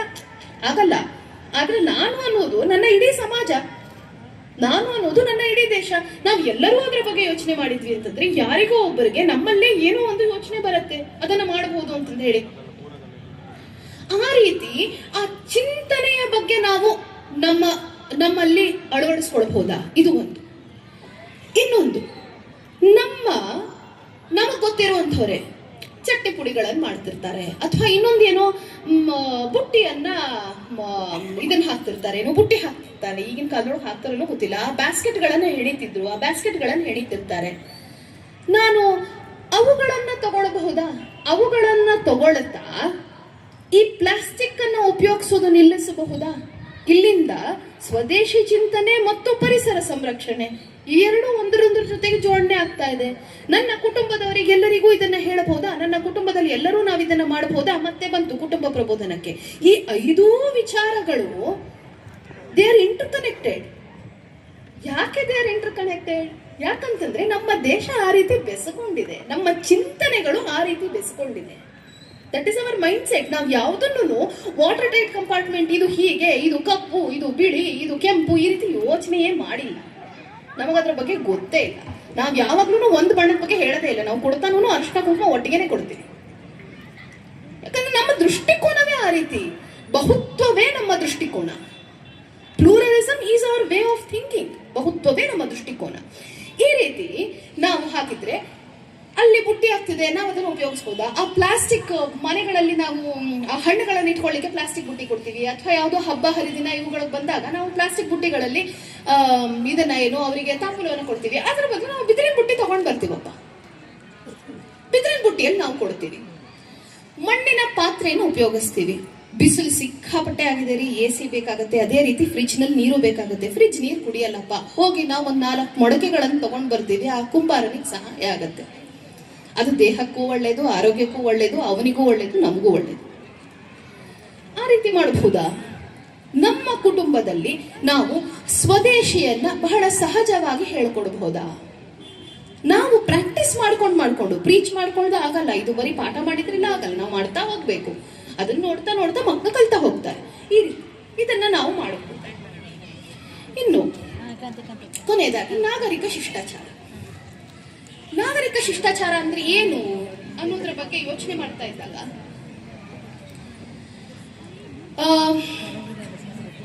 ಒಂದು ಬಹಳ ಉತ್ತಮ ವಾಕ್ಯ ಸಿಕ್ತು. ಧರ್ಮದ ಹ್ರಸ್ವ ಸ್ವರೂಪ ನಾಗರಿಕ ಶಿಷ್ಟಾಚಾರ. ಸರ್ವೇ ಸಂತು ನಿರಾಮಯಾಃ, ಸರ್ವೇ ಭದ್ರಾಣಿ ಪಶ್ಯಂತು, ಮಾ ಕಶ್ಚಿತ್ ದುಃಖಭಾಗ್ ಭವೇತ್. ಓಂ ಶಾಂತಿ ಶಾಂತಿ ಶಾಂತಿ. ಹಿಂದೂ ಸಮಾಜೋತ್ಸವದ ಕಾರ್ಯಕ್ರಮವನ್ನ ತಾವೆಲ್ಲ ಸೇರಿ ಶೋಭಾಯಾತ್ರೆಯ ಜೊತೆಯಿಂದ ಸಂಭ್ರಮ ಸಡಗರ ಮತ್ತು ಸಮಾಧಾನ ಚಿತ್ತದಿಂದ ಸಮನ್ವಯತೆಯ ನೆಲೆಯಲ್ಲಿ ನೀವು ಇದನ್ನ ನಡೆಸ್ತಾ ಇದ್ದೀರಿ. ಇದಕ್ಕೆ ಸಾಕ್ಷಿಯಾಗಿ ನಾನು ಇದನ್ನ ಸಂತೋಷದಿಂದ ಅನುಭವಿಸಿದ್ದೇನೆ. ಈ ಕಾರ್ಯಕ್ರಮದಕರಿಗೆ ಮತ್ತು ನಿಯಂತ್ರಕರಿಗೆ ಮತ್ತು ಅದಕ್ಕೆ ಸ್ಫೂರ್ತಿಯಾದವರಿಗೆ ಅಭಿನಂದನೆಗಳು ಅಂತ ಅನ್ನುವಂಥ ಮಾತನ್ನು ಹೇಳ್ತೇನೆ. ಈ ಒಂದು ಕಾರ್ಯಕ್ರಮದ ಅಧ್ಯಕ್ಷರಾದಂಥ ನಮ್ಮ ಶಶಿಧರ್ ಕೋಟೆ ಅಣ್ಣ ಅವರು ಈ ಕಾರ್ಯಕ್ರಮದಲ್ಲಿ ಸಕಾಲದಲ್ಲಿ ಭಾಗಿಯಾಗಿದ್ದಾರೆ. ಅದಕ್ಕೆ ಅವರಿಗೆ ಅಭಿನಂದನೆಗಳನ್ನು ಸಲ್ಲಿಸ್ತೇನೆ. ಹಿಂದೂ ಸಮಾಜೋತ್ಸವ ನಾಡಿನ ಎಲ್ಲೆಲ್ಲೋ ಇವತ್ತು ನಡೀತಾ ಇರೋದು ನಿಮಗೆಲ್ಲ ಗೊತ್ತಿದೆ. ಕಳೆದ ತಿಂಗಳು 18ನೇ ತಾರೀಕಿನಿಂದ ಪ್ರಾರಂಭ ಆಯಿತು. 16-17ರಿಂದ ಇಡೀ ವ್ಯವಸ್ಥೆ ಮಾಡ್ತಾ ಇರೋದನ್ನ ನಾವೆಲ್ಲ ನೋಡ್ತಾ ಇದ್ದೀವಿ. ಹಿಂದೂ ಸಮಾಜೋತ್ಸವ ಯಾತಕ್ಕಾಗಿ ಅಂದ್ರೆ ನಾವೆಲ್ಲ ತಿಳ್ಕೊಂಡಿದ್ದೇವೆ ನಮ್ಮ ರಾಷ್ಟ್ರೀಯ ಸ್ವಯಂ ಸೇವಕ ಸಂಘ 100 ವಸಂತಗಳನ್ನು ದಾಟಿದೆ ಸಮರ್ಥವಾಗಿ. ತನ್ನ ಪ್ರಾರಂಭಿಕ ನೆಲೆಯಿಂದ ಇಲ್ಲಿನವರೆಗೂ ಸಹ ತನ್ನ ಬದ್ಧತೆ ಮತ್ತು ಸಮೂಹ ಚಿಂತನೆಯಲ್ಲಿ ಯಾವುದು ಲೋಪವಿಲ್ಲದಂತೆ ನೋಡಿಕೊಂಡಿದೆ. ಇದೊಂದು ಐತಿಹಾಸಿಕ ಘಟನೆ. ಆ ನೆಲೆಯಲ್ಲಿ ಹಿಂದೂ ಸಮಾಜೋತ್ಸವ ಅಂತ ನಾವು ಹೇಳ್ತಾ ಇದ್ದೇವೆ. ಆದರೆ ವಾಸ್ತವವಾಗಿ ಹಿಂದೂ ಸಮಾಜೋತ್ಸವ ಹೆಚ್ಚು ಕಡಿಮೆ ಆ ಕಲ್ಪನೆಗಳು 65ರಿಂದಲೇ ಪ್ರಾರಂಭ ಆಯಿತು. 65ನೇ ಇಸ್ವಿಯಲ್ಲಿ ಸಾಮಾಜಿಕ ನೆಲೆಯಲ್ಲಿ ಹಿಂದುತ್ವವನ್ನ ಜಗತ್ತಿಗೆ ಸರಿಯಾದ ರೀತಿಯಿಂದ ಪರಿಚಯ ಮಾಡಿಕೊಳ್ಬೇಕು ಅಂತ ಹೇಳಿ ವಿಶ್ವ ಹಿಂದೂ ಪರಿಷತ್ ಅಂತ ಹೇಳಿ ಪ್ರಾರಂಭ ಮಾಡಿದ್ದಾಯಿತು. ವ್ಯವಸ್ಥೆಗಳಲ್ಲಿ ಅದು ಒಂದು ಸ್ವಾಯತ್ತ ಸಂಸ್ಥೆಯಾಗಿ ಅದು ತನ್ನ ಕರ್ತವ್ಯವನ್ನು ನಿರ್ವಹಿಸ್ತಾ ಇರುವುದನ್ನು ನಾವು ನೋಡ್ತಾ ಇದ್ದೇವೆ. ಅದು ಕೇವಲ ಒಂದು ಸಂಸ್ಥೆ, ಅದಕ್ಕೆ ಅಧ್ಯಕ್ಷರು, ಉಪಾಧ್ಯಕ್ಷರು, ಸದಸ್ಯರು ಅಂತ ಅನ್ನುವಂಥ ಲೆಕ್ಕದಲ್ಲಿ ಆದದ್ದಲ್ಲ. ನಾವೆಲ್ಲ ಸಮೂಹ ಚಿಂತನೆಯ ನೆಲೆಯನ್ನ ಯಾವ ರೀತಿ ಮಾಡಬೇಕು ಅಂತ ಹೇಳಿ ಚಿಂತನೆ ಮಾಡಿ ಸಮಾಜದಲ್ಲಿರ್ತಕ್ಕಂಥ ಲೋಪದೋಷಗಳನ್ನ, ಅಜ್ಞಾನವನ್ನ ದೂರ ಮಾಡಬೇಕು ಅಂತ ಅನ್ನುವಂಥ ನೆಲೆಯಲ್ಲಿ ಹೆಚ್ಚು ಕಡಿಮೆ ದೊಡ್ಡವರಲ್ಲ, ಯಾರೂ ಸಣ್ಣವರಲ್ಲ, ಎಲ್ಲರೂ ಸಮಾನರು. ಸಹನಾವವತು ಸಹನೋ ಭುನಕ್ತು. ಎಲ್ಲರಲ್ಲೂ ಈ ಸಮಾನತೆಯ ಪಾಠವನ್ನ ಹೇಳುವಂತ ಸನ್ನಿವೇಶದಲ್ಲಿ ಎಲ್ಲೋ ಒಂದು ಕಡೆ ಕೆಲವರು ಸೇರಿ ಏನು ಮಾಡಿದ್ರು ಅಂತ ಹೇಳಿದ್ರೆ, ಇದು ಎಲ್ಲರಿಗೂ ಗೊತ್ತಾದ್ರೆ ನನ್ನ ವೈಯಕ್ತಿಕವಾಗಿರುವಂತ ಹೆಚ್ಚುಗಾರಿಕೆಯನ್ನು ಹೇಗೆ ಬೆಳೆಸಬೇಕು, ಅದಕ್ಕೇನು ಮಾಡಿದ್ರು, ನೀವೆಲ್ಲ ಇದನ್ನು ಓದಬೇಕಾದಿಲ್ಲ, ನಾವು ಓದ್ಕೊಂಡ್ರೆ ಸಾಕು, ನಾವು ಹೇಳ್ತೀವಿ ನಿಮಗೆ ಅಂತ ಹೇಳಿ ಎಲ್ಲರನ್ನ ಅಜ್ಞಾನದ ಕತ್ತಲೆಯಲ್ಲಿ ತಳ್ಳಿ ತಾವು ಸ್ವಂತಕವಾಗಿ ದೊಡ್ಡವರಾಗುವಂತ ಪ್ರಯತ್ನ ಮಾಡುವಂತ ಒಂದು ಕುತಂತ್ರ ನಡೀತು. ಇದು ಸಹಜವಾಗಿ ಎಲ್ಲಾ ಕಡೆನೂ ನಡೀತಾ ಇರ್ತದೆ. ಆ ಸನ್ನಿವೇಶದಲ್ಲಿ ಅದನ್ನ ವಿರೋಧಿಸಿ ಅದರ ವಿರುದ್ಧವಾಗಿ ಜನಸಾಮಾನ್ಯರೇ ಅದನ್ನ ಪ್ರತಿಭಟಿಸಿ ತಮ್ಮದೇ ಆದಂತ ಮಾರ್ಗವನ್ನ ಕಂಡುಕೊಂಡದ್ದು ಅನೇಕ ಮತಗಳ ಸೃಷ್ಟಿಗೆ ಕಾರಣ ಆಯಿತು.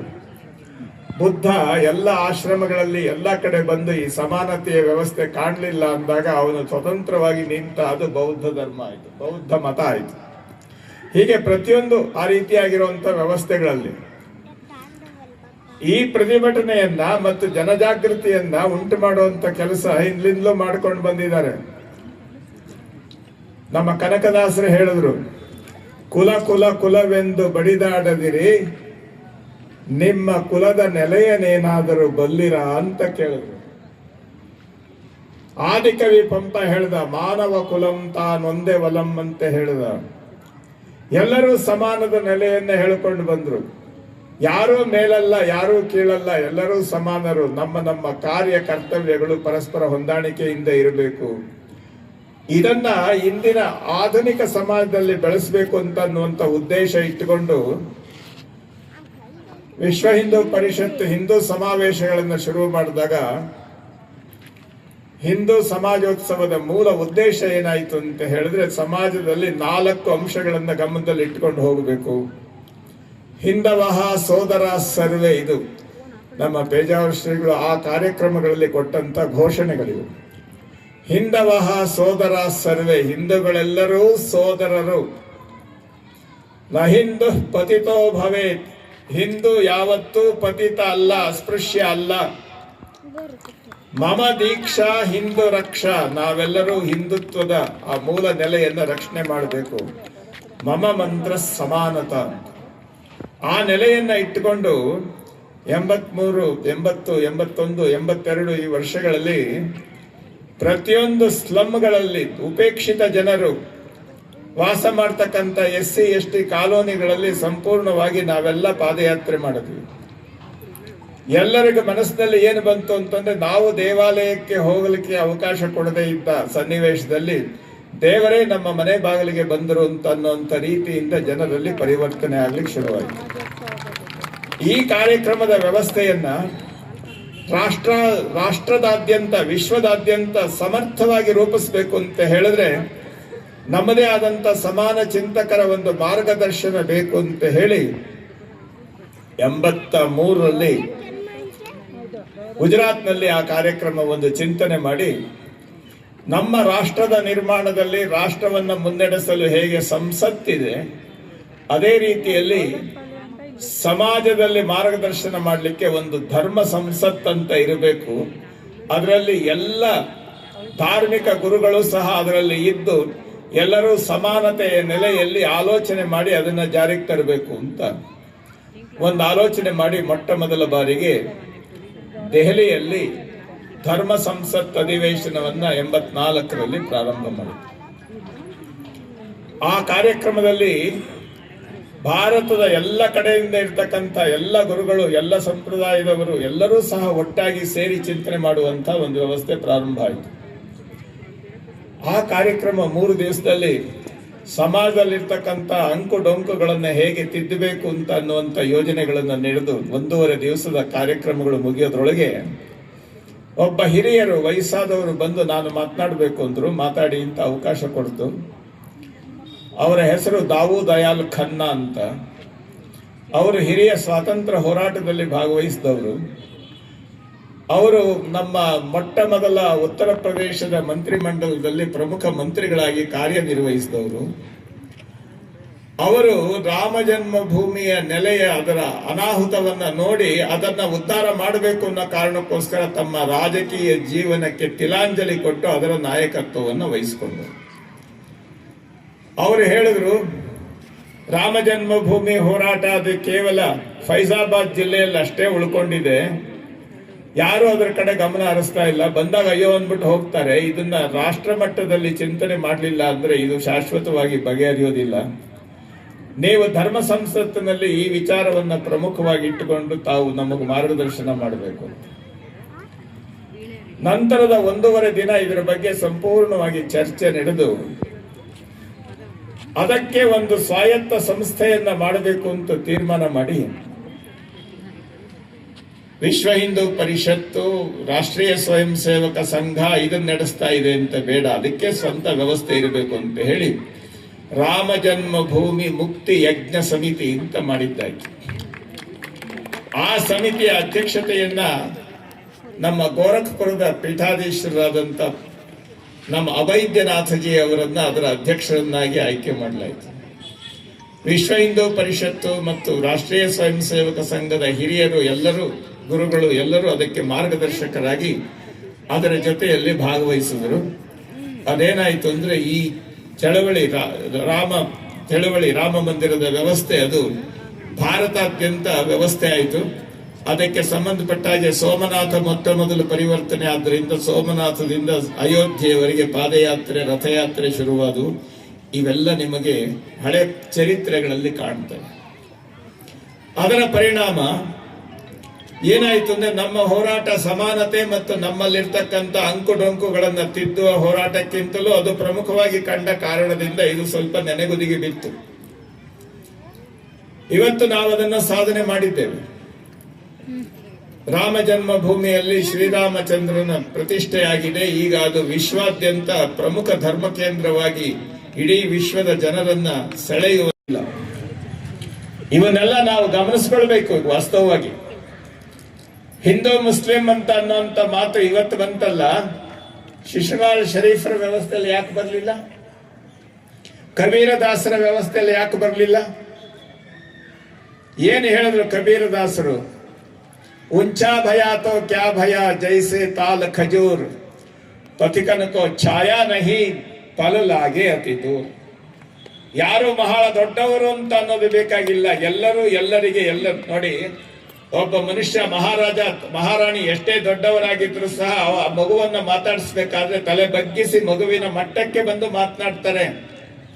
ಈ ಒಂದು ವಾತಾವರಣ ನಮ್ಮಲ್ಲಿ ಸಹಜವಾಗಿ ಮೂಡಿ ಬರಬೇಕು ಅಂತ ಅನ್ನೋದನ್ನ ಕಬೀರದಾಸರಿಂದ ಹಿಡಿದು ಶಿಶುನಾಳ್ ಶರೀಫರವರೆಗೆ ಅನೇಕ ಜನ ಹೇಳಿದ್ರಲ್ಲ, ಅವರೆಲ್ಲ ದಾಸರಾದ್ರಲ್ಲ. ಹೇಗಾದ್ರು ಆವಾಗ ಹಿಂದೂ ಮುಸ್ಲಿಂ ಅನ್ನೋ ಗಲಾಟೆ ಯಾಕೆ ಬರಲಿಲ್ಲ? ನಮ್ಮ ನಡುವೆ ವಿಷಬೀಜ ಬಿತ್ತುವಂತ ಆಂಗ್ಲರು, ಅಂಗ್ರೇಜಿಗಳು, ತರಂಗಿಗಳು ಇರಲಿಲ್ಲ ಅವಾಗ. ಆದ್ರೆ ಅವರ ಪರಿಣಾಮ ಏನಾಯ್ತು ಅಂತಂದ್ರೆ ನಾವು ಇವತ್ತು ಅದನ್ನು ಉಳಿಸ್ಕೊಂಡು ಬರುವಂತ ಕೆಲಸ ಮಾಡ್ತಾ ಇದ್ದೀವಿ. ಹಿಂದೂಗಳು ಅಂದ್ರೆ ಏನೋ ಒಂದು ಕೀಳರಿಮೆ ಅಂತ ಅನ್ನುವಂತ ಲೆಕ್ಕದಲ್ಲಿ ಪ್ರಚಾರ ಮಾಡೋ ಕೆಲಸ ನಡೀತಾ ಇದೆ. ಅದಲ್ಲ, ಹಿಂದೂ ಅನ್ನೋದು ಜೀವನ ಪದ್ಧತಿ.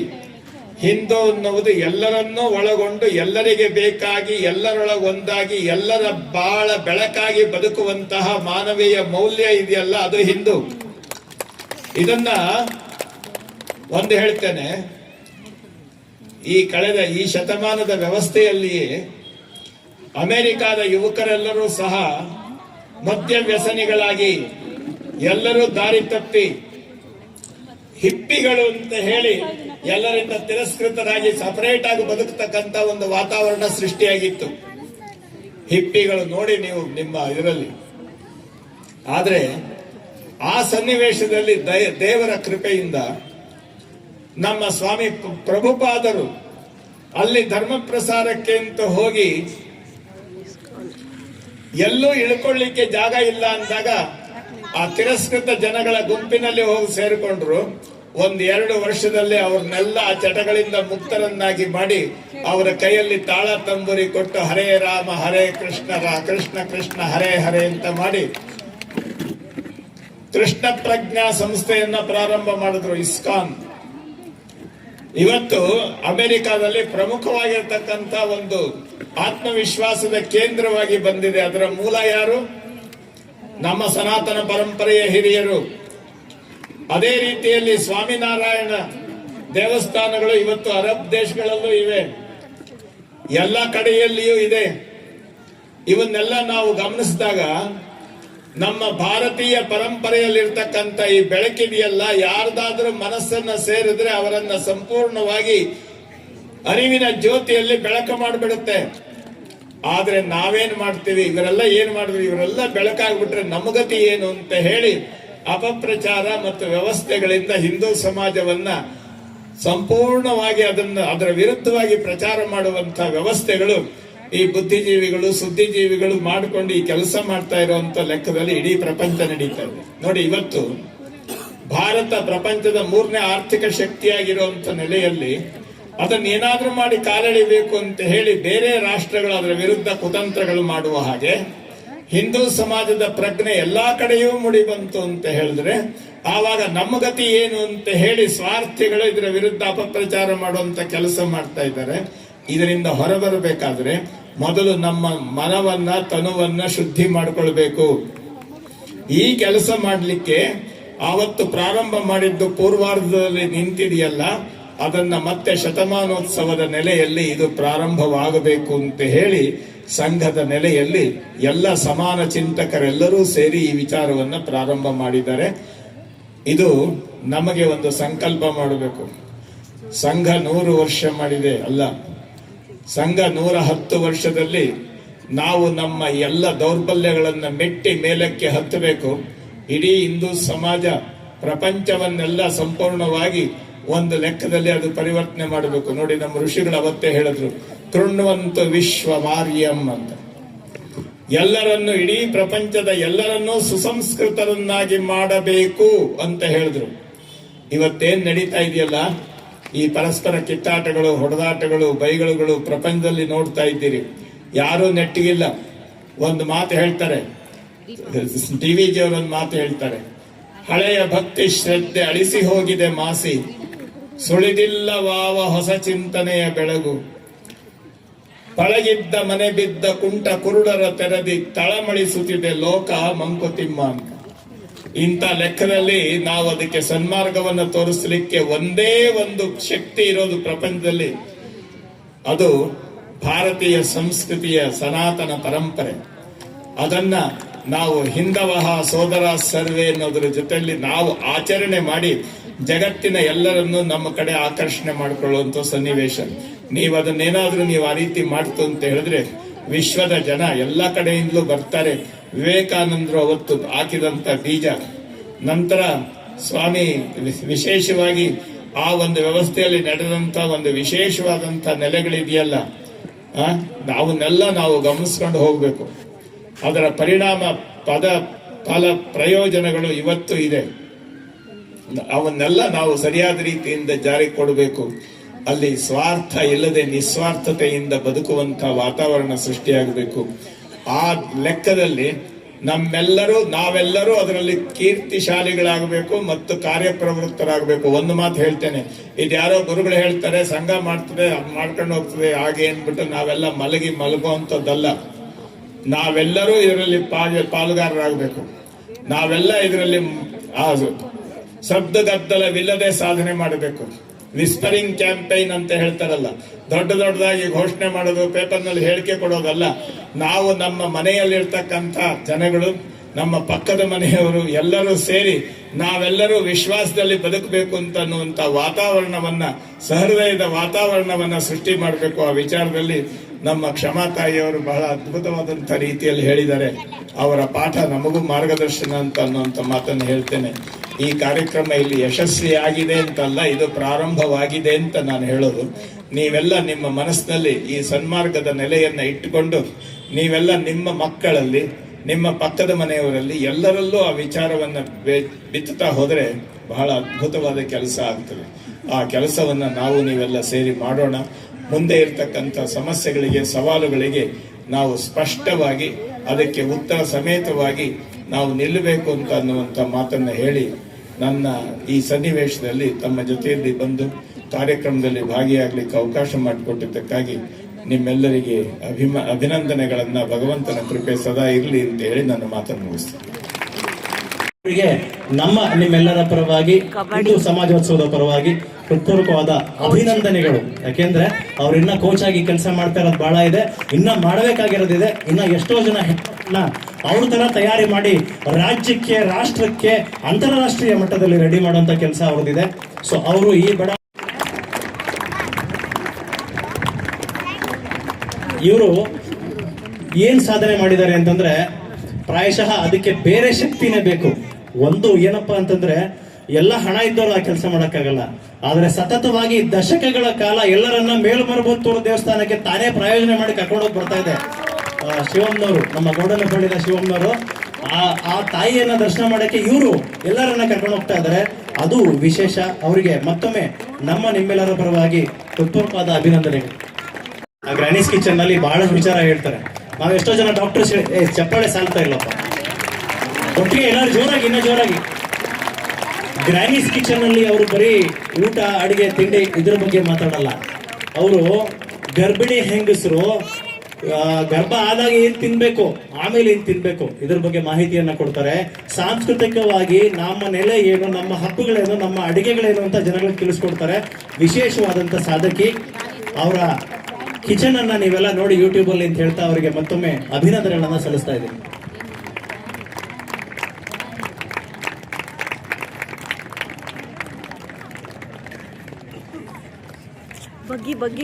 ಡಾಕ್ಟರ್ ಸುಧೀಂದ್ರ ಅವರು ವೇದಿಕೆಗೆ ಬರಬೇಕು. ಡಾಕ್ಟರ್ ಸುಧೀಂದ್ರ ಅವರು ಕಳೆದ 3 ದಶಕಗಳಿಂದ ನಮ್ಮ ಬಡಾವಣೆಯಲ್ಲೇ ವೈದ್ಯಕೀಯ ವೃತ್ತಿಯನ್ನ ಸುಮ್ಮನೆ ಮಾಡ್ತಿಲ್ಲ, ಪೂಜೆ ಬಾಳೆ ಬಂಗಾರ ನಮ್ಮ ಸಂಸಾರ ಸಾಗರ, ಪ್ರೀತಿ ಎಂಬ ದೈವವೇ ದೈವ ತಂದ ಬರದಿಂದ ಶಬ ನಮ್ಮ ಸಂಸಾರ ಆನಂದ ಸಾಗರ. ಭಾರತ್ ಮಾತಾ ಕಿ.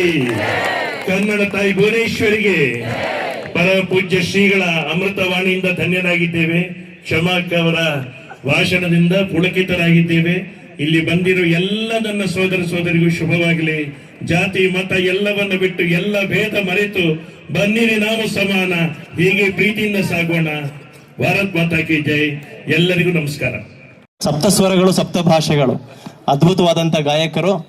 ಏನಂದ್ರೆ ಇಲ್ಲಿ ಗಾಯಕರು ಬಹಳ ಇದ್ದಾರೆ, ಆದ್ರೆ ಹೃದಯ ತುಂಬಿ ಹಾಡುವಂತ ಹೃದಯವಂತ ಗಾಯಕ ಶಶಿಧರ್ ಕೋಟೆ ಅವರು. ನೀವು ಅದನ್ನ ಅಬ್ಸರ್ವ್, ಯಾವಾಗ್ಲೂ SP ಅವರು ಹೇಳ್ತಾ ಇರ್ತಾರೆ, ಹಾಡು ಬರೆದಿದ್ದಾರೆ, ಕಂಪೋಸ್ ಮಾಡಿದ್ದಾರೆ, ತುಂಬಾ ಚೆನ್ನಾಗಿದೆ, ಆದ್ರೆ ಅದು ಕೊಡ್ಬೇಕಾಗಿರೋ ಫೀಲು ಜೀವ ಒಬ್ಬ ಗಾಯಕಂದೇ ಕೆಲಸ ಅಂತ.